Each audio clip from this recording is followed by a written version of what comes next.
39 اونٹ کو نہر کرنے کا طریقہ کیا ہے؟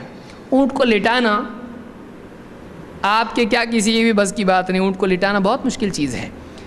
عبد الرحمن ابن ثابت کہتے ہیں ان النبی صلی اللہ علیہ وسلم و اصحابہ، اللہ کے نبی صلی اللہ علیہ وسلم اور آپ کے صحابہ کانوا ینحرون البدنۃ معقولۃ الیسری قائمۃ علی ما بقی من قوائمها، اللہ کے نبی صلی اللہ علیہ وسلم اور صحابہ اونٹ کو جب ذبح یعنی نحر کرتے تھے، قربانی دیتے تھے، تو اس کا بایاں پاؤں باندھ دیتے تھے، اور قائمۃ علی بقی من قوائمها، اور باقی 3 ٹانگیں اس کے اوپر وہ جانور کھڑا رہتا تھا، لیکن بایاں پاؤں اس کا کیا کر دیا جاتا تھا؟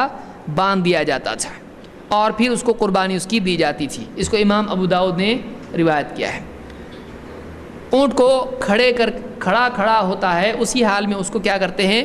برچھی مارتے ہیں کھڑے حالت میں اس کی، اور اس سے خون بہتا ہے اور پھر وہ بیٹھ جاتا ہے۔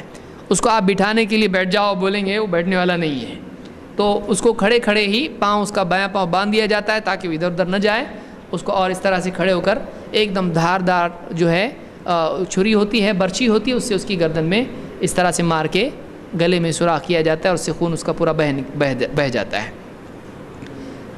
گائے کو کیا کریں گے؟ اس کو نہر کریں گے کھڑے ہو کر ذبح یا لٹا کر۔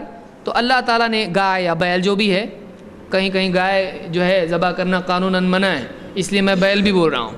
ہاں، عرب میں کوئی آدمی وہاں پہ قانوناً کوئی منع نہیں، تو ان کا قانون ہے، وہاں پہ جیسا بھی کریں۔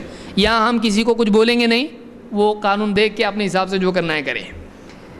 اللہ تعالیٰ فرماتا ہے وَإِذْ قَالَ مُوسَىٰ لِقَوْمِهِ إِنَّ اللَّهَ يَأْمُرُكُمْ أَن تَذْبَحُوا بَقَرَةً، اللہ تعالیٰ نے فرمایا کہ وَإِذْ قَالَ مُوسَىٰ لِقَوْمِهِ، موسیٰ علیہ السلام نے اپنی قوم سے کہا إِنَّ اللَّهَ يَأْمُرُكُمْ، اللہ تم کو حکم دیتا ہے أَن تَذْبَحُوا بَقَرَةً، کہ تم بقرہ گائے کو ذبح کرو۔ تو معلوم ہوا کہ نحر کرنے کا طریقہ گائے کے لیے ہے نہیں ہے، بیل کے لیے ہے نہیں ہے، اس کے لیے کیا ہے؟ ذبح کرنے کا طریقہ ہے، اس کو لٹا کر اس کو ذبح کیا جاتا ہے۔ یہ سورۃ البقرہ میں ہے۔